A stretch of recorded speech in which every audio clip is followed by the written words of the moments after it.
What's up? Oh, well, let the checking begin. I thought we had already done that. I'm sorry.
Good morning, and thank you for joining us on After GMS. It is Wednesday, the middle of the week, but it's the beginning of a new month, September 1st. I'm Tracy McCain here with Megan Malaris and Ed Matthews.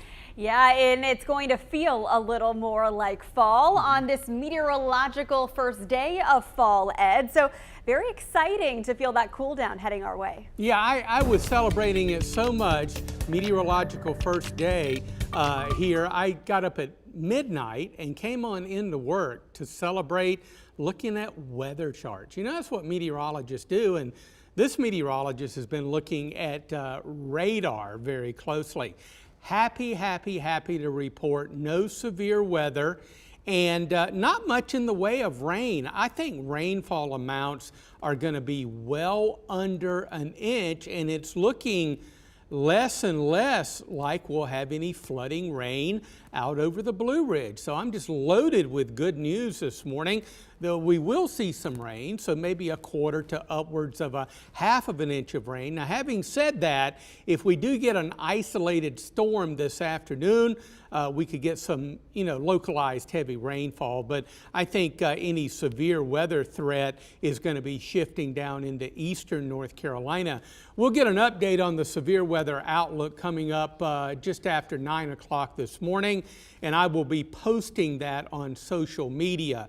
But at the moment, the Triad is in the marginal risk for today, and then in our eastern areas towards Burlington and on down into eastern North Carolina, the slight risk, which is level 2. So a little daytime heating and dynamics coming together down east could pose a greater threat of severe weather down east today.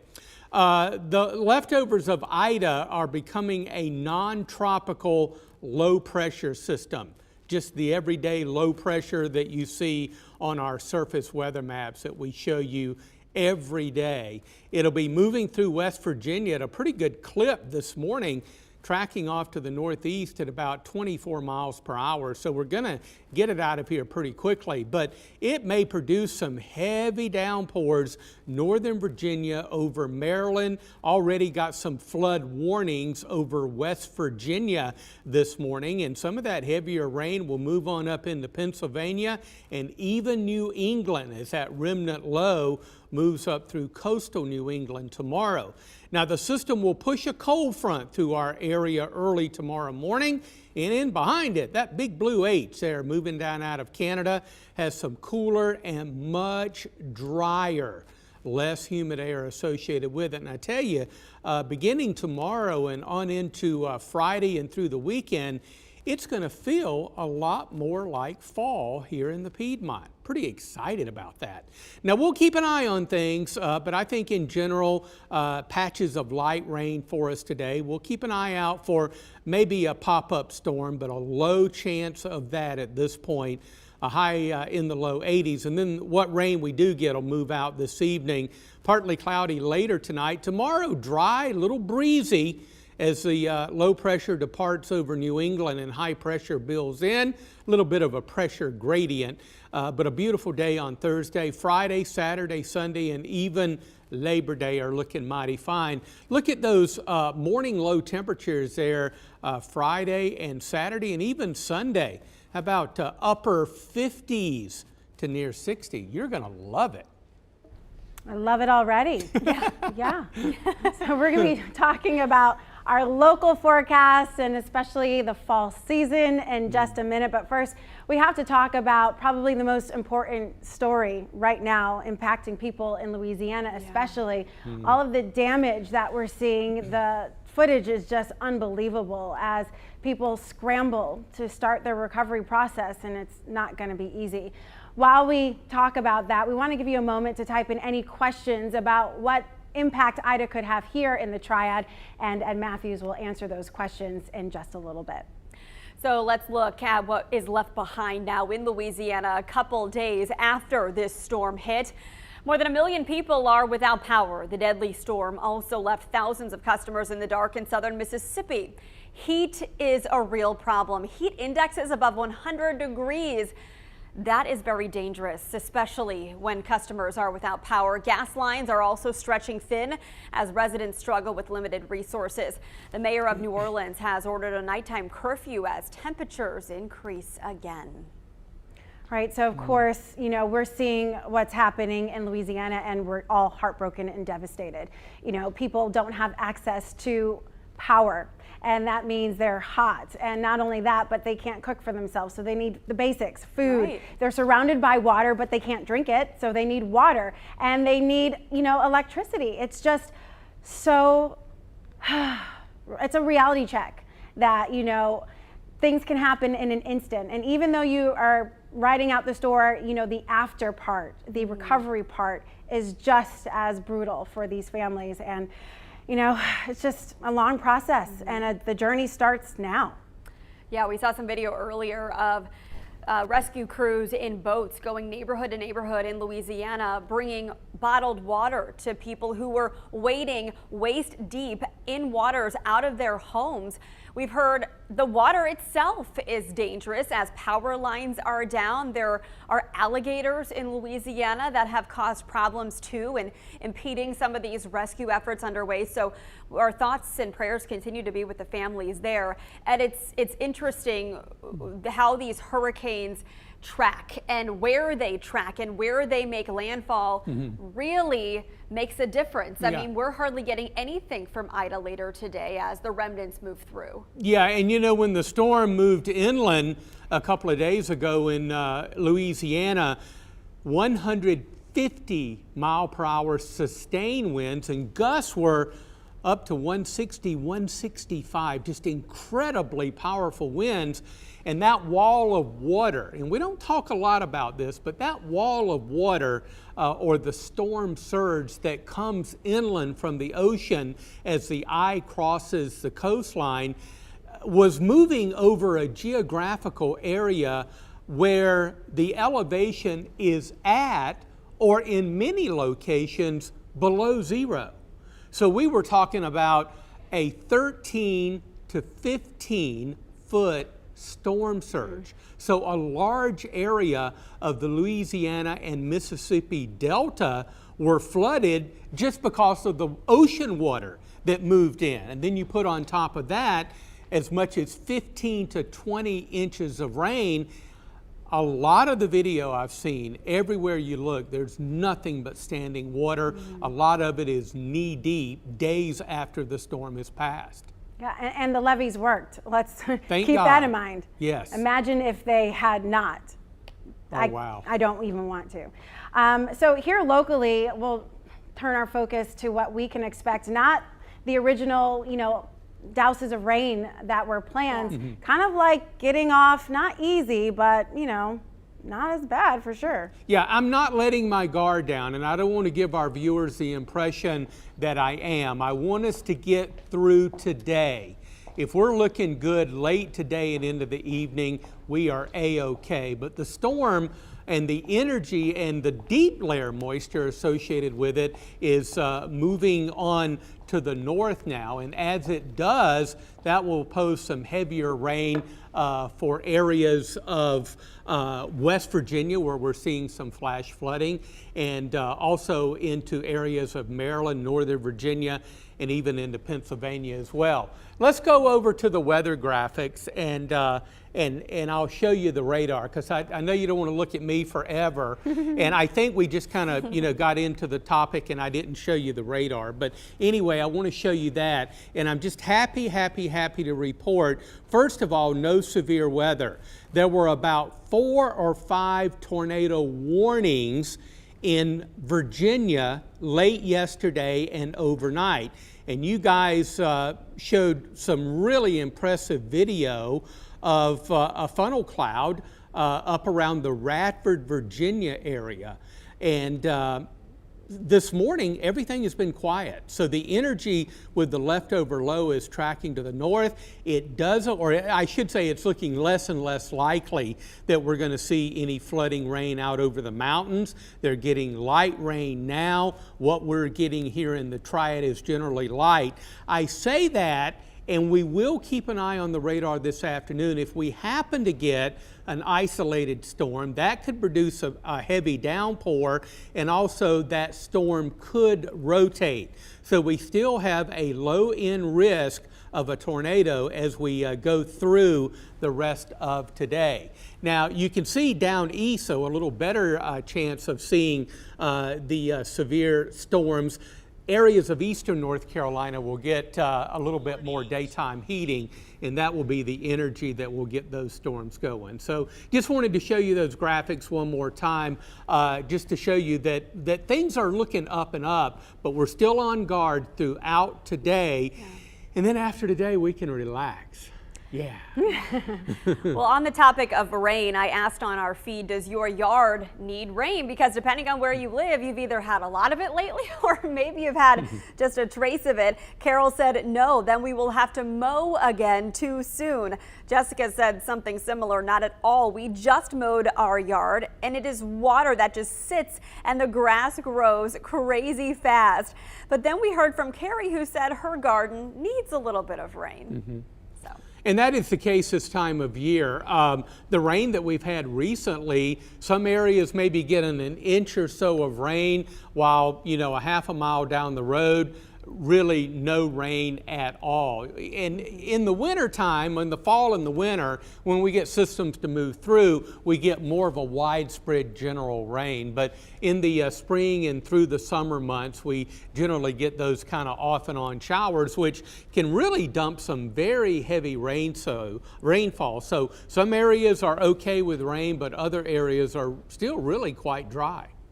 Yeah. And dry is not necessarily a bad thing all the time. And I got to tell you, this low humidity today, I'm feeling it. Literally, awesome. I'm feeling it. I'm loving it. So, yeah. I mean, I know this isn't how we want to get nicer, cooler temperatures here in the Triad. But, now that they're here, we can at least appreciate the little bit of a break that we're going to get. Yeah. Yes, indeed. Yes, indeed. And Tracy, I mean, it feels good today because it won't get to 90. We'll probably be in the lower 80s with the clouds and kind of off and on light rain. But by tomorrow, you're going to come in and you're going to say, Ed, it feels wonderful, because the air is only going to get drier. And as I mentioned during the Good Morning show, it's going to feel a lot more like fall beginning tomorrow. It'll be cooler with low 80s during the day, but the air will be much drier. I expect dew points to crash into the 50s, and that's incredible for this time of year and very representative of a quite dry air mass. So I think beginning tomorrow, right on through Friday and the all-important Labor Day weekend, The weather's just going to be fantastic. It's just going to be really, really nice. If you haven't started making weekend plans, you are behind. You got to get ready, and it's going to be just a nice weekend for everybody. Yeah. Before we get to our headlines this morning, I want to share this story. Yesterday, we were looking at the 7-day forecast, and my son, who's like a weather enthusiast, I said, "Oh my goodness, we're going to have a cool down. We're going to cool down." And he said, "Oh my gosh, do I have to wear pants?" And I said, "You can still wear shorts." And then he looked up. He's like, "Oh, Mom, it's going to be 80 degrees. It's not cool." And so anyway, I just thought it was funny because he's like, "Do I have to wear pants? You should wear something on the lower half every day, but shorts is fine."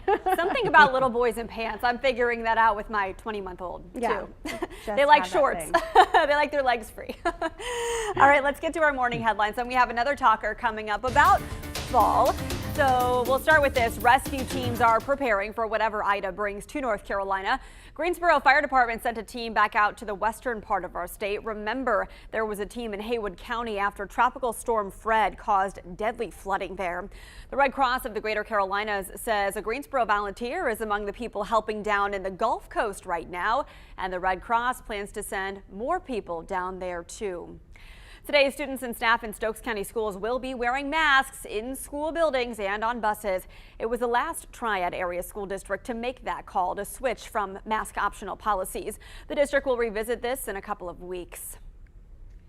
HVAC issues in some Guilford County schools forcing some students to switch to remote learning. Smith High School in Greensboro is back in person today after learning from home yesterday while repairs were being made. School officials say the extreme heat, old buildings, and parts delay are causing these issues. The district hired 9 contractors and reached out to 17 more to make the fixes. The district says a full-on replacement could cost anywhere from $7 to $10 million.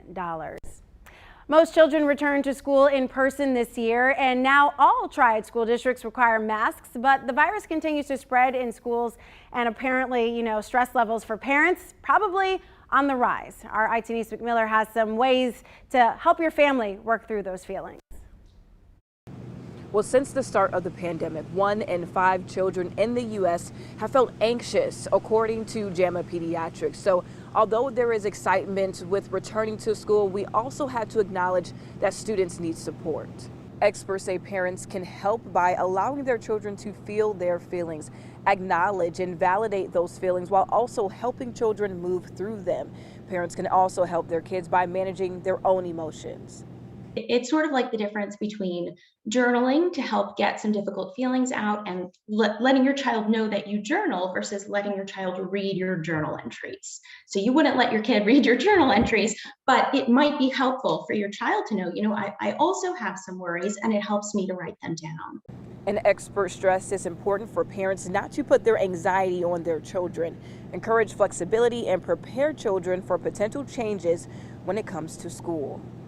And already there are 185 active COVID cases within the Guilford County school system. Experts say the best way to alleviate anxiety when it comes to the virus is to take steps towards safety. So that includes wearing a mask and keeping your distance between classmates, and of course, getting vaccinated if you are able and old enough.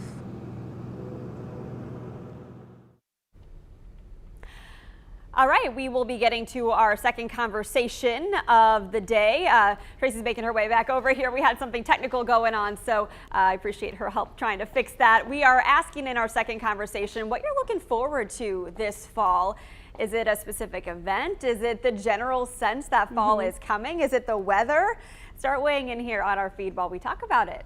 I got to tell you, I am a technical genius. You are. I am. I fixed it, but then it didn't work. So the good thing is A for effort. A for effort, right? So we just saw some video of the North Carolina Folk Festival, which returns to Greensboro outside for the first time since the pandemic. This is video from 2019. Remember, we didn't have it last year. But it is back with COVID safety protocols in place. There's also an online event, so if you don't feel safe in large crowds outside, then you can opt to watch it online.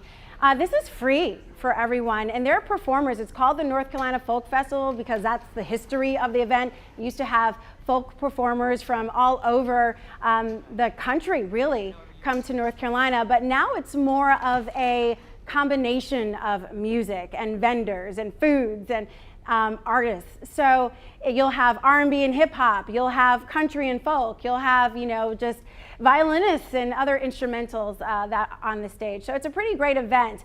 However, you know, festivals are one of the things that people love with the fall. So we wanted to know, what are you looking forward to during the fall? Jamal said, the NFL season. I hear you, bud. I'm ready for the actual season to start. I'm kind of tired of the preseason games. Crystal said she's looking forward to celebrating her last year in her 40s on the 5th of September. Happy birthday to you. Happy, wow, you're 49. I'm close. Hard to believe, right? But I am. May said cutting back hours, and I understand that. You want a little extra hour of sleep.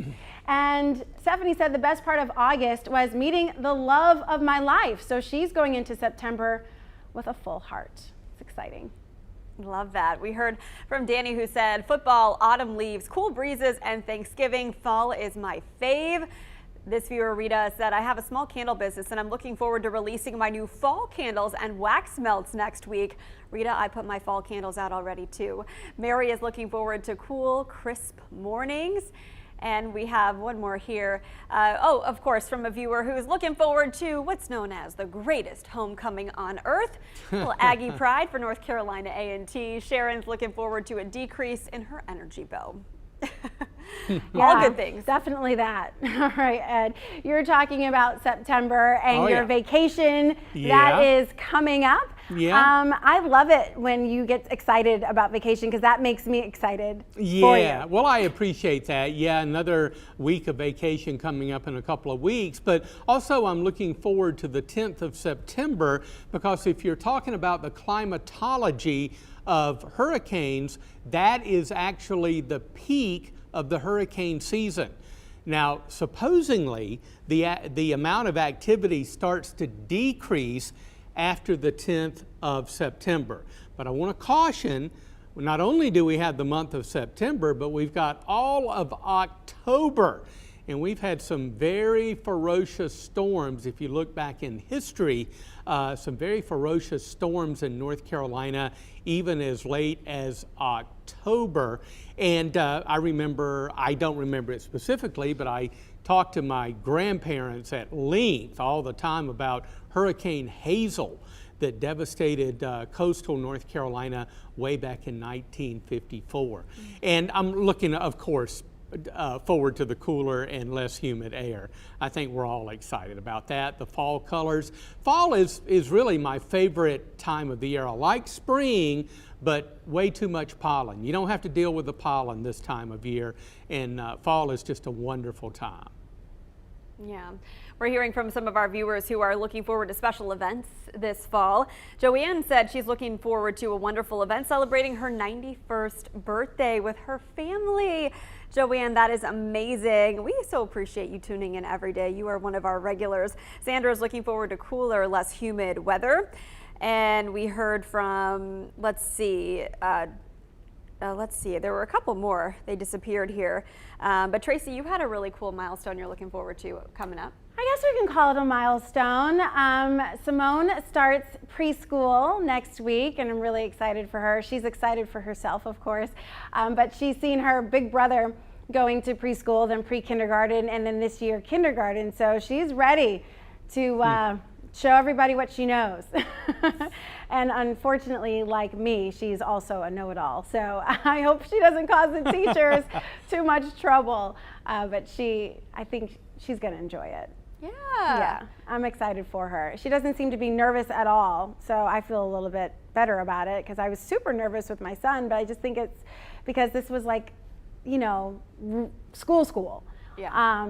But with Simone, I'm like, oh, a few hours to myself. Well, she'll do great. Great. And it's a win-win. Yes. Yeah, so I'm looking forward to, I guess, cooler air in September. Normally, I'm a summer lover, but this summer has been exceptionally hot and humid, and I just want to go for a walk in the evenings with my family and not be sweating by the time I get back. So cooler air definitely is something to look forward to all in all this month. As far as fall in general, I'm just excited about these fall events coming back, of course with safety protocols in place, but my son is at such a fun toddler age right now. His personality is really blossoming, so I think it will be so exciting to take him to things like the pumpkin patch and other fall festivals, because he's really going to get a lot out of it this year for his second Halloween.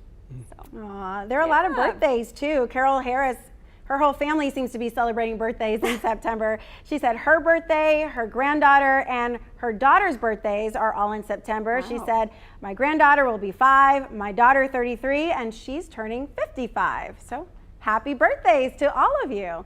I think you guys need to go out and, I don't know, have some dinner or something, do something together, or do something at home. That'd be fun. So have a happy birthday. And then we also heard from, Joanne told me to take lots of pictures. I promise I will. Aww. And I will post them. All right, so this viewer, Shawnetta, said she's looking forward to the weather. Ed, as you mentioned, it is the first day of meteorological fall, September 1st, but the autumn equinox is not until September 22nd. So what does that all mean? Well, it means basically as we move into fall, the sun is at its highest peak of the year. If you go to the equator, on that day, the sun will be directly ahead, and that means that the days start getting shorter. Yeah, some people don't like that. And also they really start to get shorter up near the North Pole, and that darkness, you know what that does? It really accumulates cold Arctic air. And then later on, you know where it's going to go? It's going to come here. But that won't be until, obviously, maybe December, but on into January and February. So the shorter days really have an impact on us starting to cool off as we start to get some of that much cooler and Canadian air, and then eventually the cold Canadian air stuff as we move into the winter months. There are parts of the Arctic Circle that will be dark, totally dark for weeks as we approach winter. Nice. Well, I say nice, but what I really mean is it's nice outside in terms of the weather. Let's go ahead and give people one last look here at what we can expect. Okay. And then we'll close out. All right, let's do it. 7-day forecast. Good news, the threat of flooding over the mountains is decreasing. And we're not going to see a lot of rain here in the Triad, well under an inch of a rain. I'm thinking 1/4 to 1/2 of an inch. Now, having said that, if we get an isolated storm, that could dump a localized area of a heavy downpour. But even the storm chance is pretty low. But if one develops, it could still rotate, meaning that there could be a tornado warning or two. Not likely, but certainly a distinct possibility. And then as we head through the afternoon, the severe weather threat will shift down into eastern North Carolina. Once a cold front moves through late tonight, early tomorrow, that will set the stage for less humid conditions. A little breezy as our low departs New England, but drier air means comfort levels are going to go out the roof. It's going to be a wonderful Thursday, Friday, and the holiday weekend is looking very nice for anything that you have on your planning schedule. Yeah, for a lot of families, this is their last kind of pool weekend or lake or beach weekend of the summer. That's true. A great way to close it out, Ed. Absolutely, yeah. Yeah, pools will be closing soon. Jump in.